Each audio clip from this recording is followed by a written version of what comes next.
This is the most difficult challenge that language learners face. The problem of not being able to speak despite understanding every bit of the language. And I understand why it is so frustrating.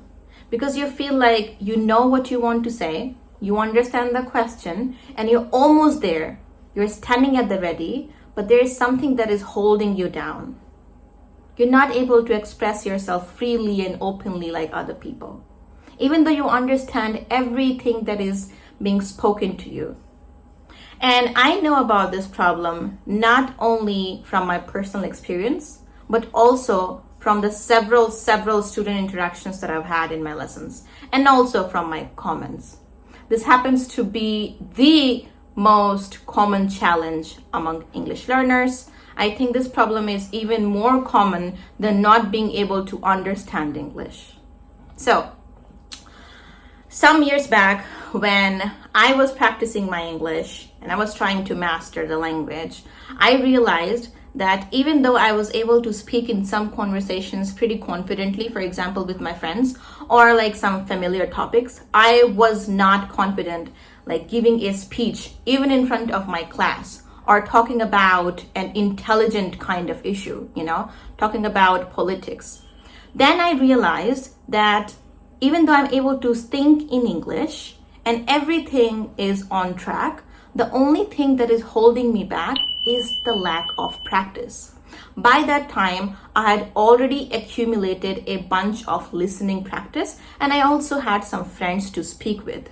But then I realized the proportion of time that I spent on listening to English was way imbalanced compared to the time I spent speaking in English. I had not started talking to myself back then like I can do now. Like I started speaking to myself some 3-4 years or maybe 5 years back, and I've stayed pretty consistent with this practice because I be my own practice partner if I don't have anybody else. So at this point, I don't even need anybody else. Now, the main point here is that if you only train your listening muscles all the time, you're listening to English, that's a great thing to do. We'll talk about that. But if you only do that one thing in your whole day, in your routine that you follow, then obviously your listening is going to be off the roof. It's going to be great and all, but your speaking muscles, your mouth muscles, your speaking muscles, bluntly put, would not develop. And it will show when you have conversations. You'll get tongue-tied. I see many learners, how they get tongue-tied, and they say they're not able to remember stuff in the conversation. They're not able to remember even simple vocabulary. For example, words like also.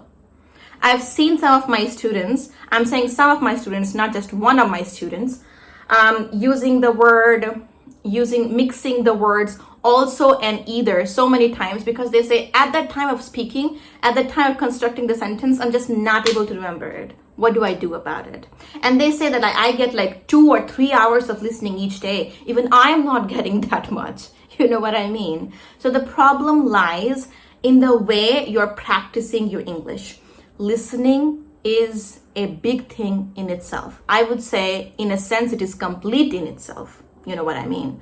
But it is not going to train your speaking muscles. It is not going to make you into a good public speaker. No amount of listening is going to make you a good speaker. It will only make you a good listener at the end of the day. Obviously, it is going to be something sort of a back support when you speak. Your speaking would improve, but in subtle ways, but not directly.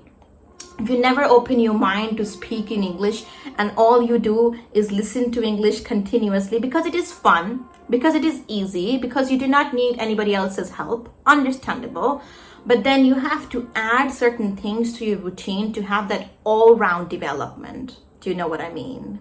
Listening is very important, but also include a little bit of speaking into your routine. And if you already have a good level of comprehension, obviously listening has made it happen. So bravo. you've completed the first step, or let's just say the pre-step to speaking in English. You're already able to understand, so that will give you the confidence, and you're already able to even understand even native speakers, so accent is no problem for you. Now you have to test yourself. Now I'm saying the word test yourself, which might make it sound, more challenging than it is, but then ultimately you do want to see yourself performing very well in difficult situations, don't you? We all do. The challenge is you're not getting enough speaking practice. And this is a challenge in itself, because where is the solution? Most people do not have a speaking buddy. So where is the solution? The solution that I am here to offer from my personal experience, long experience, is that you don't spare any opportunity to speak. Don't spare a single opportunity to speak, be it with friends, your teachers, your colleagues at university. At first, if you have never spoken in a real life conversation, at first you'll fumble, you'll ramble, let it be. You'll use fillers, let it be. You'll take a pause after every word. That is the worst that's going to happen. That doesn't sound so bad to me. What will happen ultimately? You'll take a pause. You'll say, okay, I need a pause.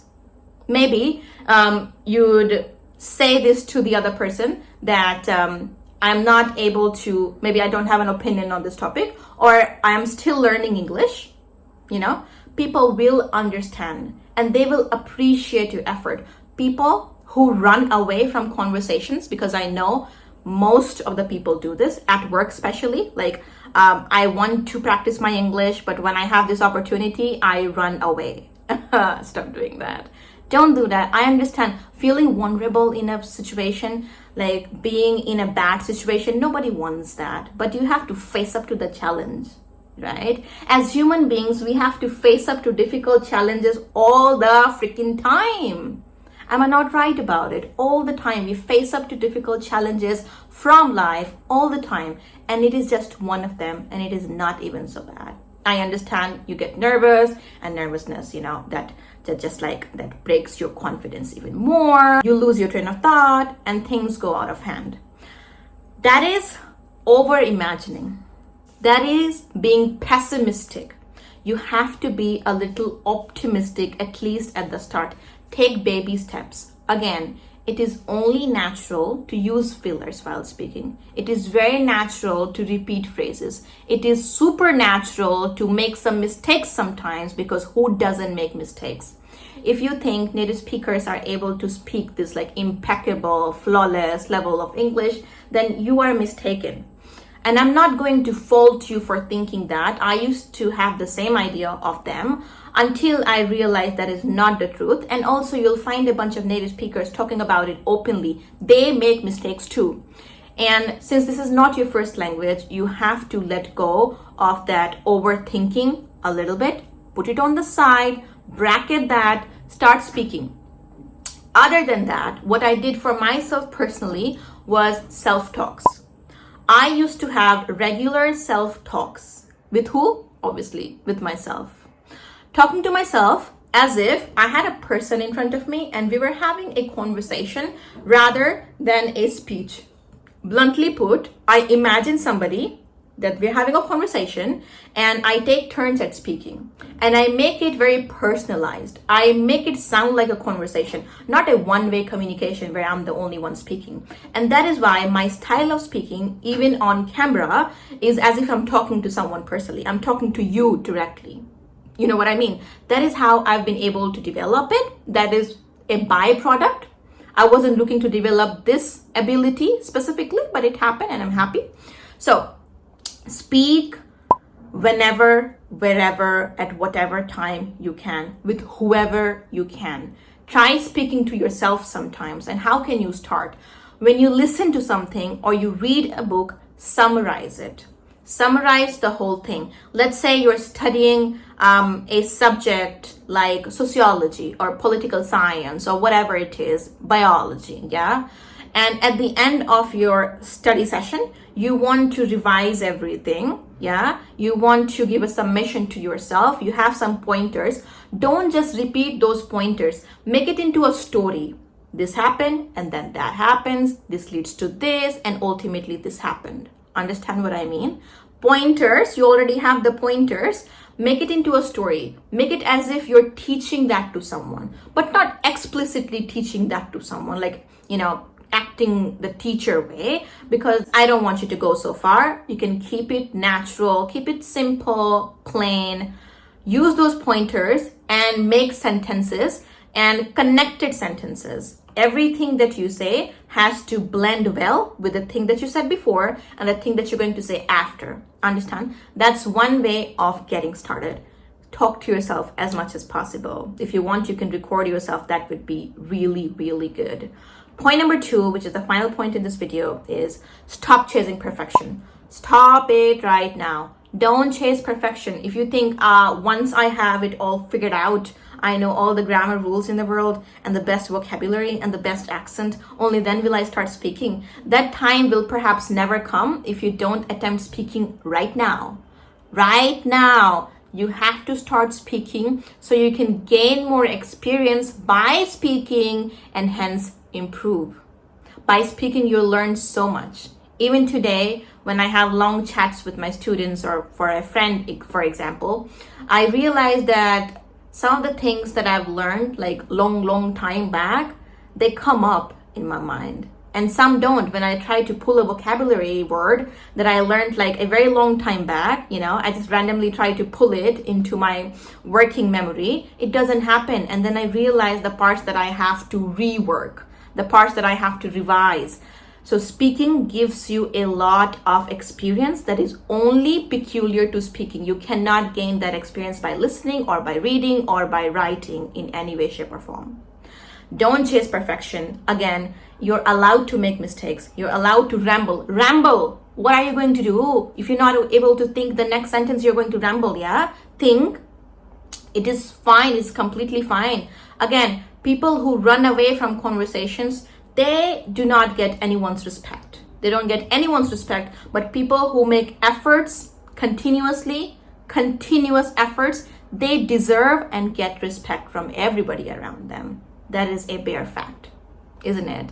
Plus, if mother tongue influence is something that you want to fix, for that as well, you will have to practice as much as possible. You will have to train the muscles around here so that you're able to pronounce the words immaculately the way they're supposed to be pronounced. I meet a lot of students who especially want to speak to me because they want to neutralize the accent, yeah? Sound less like a Malayali or sound less like a Marathi while speaking in English. Now, mother tongue influence, is that a bad thing? Depends on a person by person basis. It is up to your judgment. But if you want to speak English like most people with a more neutral accent, even for that, you have to have this practice. So, 2 things again. I want you to start speaking. If your comprehension is good, listening has done that to you, and never forget listening. Most of the credit goes to it. Don't stop doing that. Bravo again. But now let's start speaking as well. Point number 2, perfection is not a state that is achievable. There are a bunch of perfectionists out there. I'd be lying if I said I don't think of myself as a perfectionist. Sometimes I tend to be a perfectionist, but I immediately recoil myself, bring myself back into reality, because it's going to take up too much of your time and energy and leave you absolutely nowhere. Leave you nowhere, because if you chase perfection, you expect the same from you all the time, even on your bad day. And that can actually shatter your confidence. You don't want that for yourself. Don't chase perfection. Whatever you know, if you're able to make sentences, even if you've only heard other people making sentences, you attempt. You try your own way of making sentences. It will work out for you. Okay, that was the video. I'll be very happy if you drop your level in the comments down below. That will help me make more personalized videos in the future, which will ultimately help you, I guarantee. I'll see you again in the next one. Until then, bye.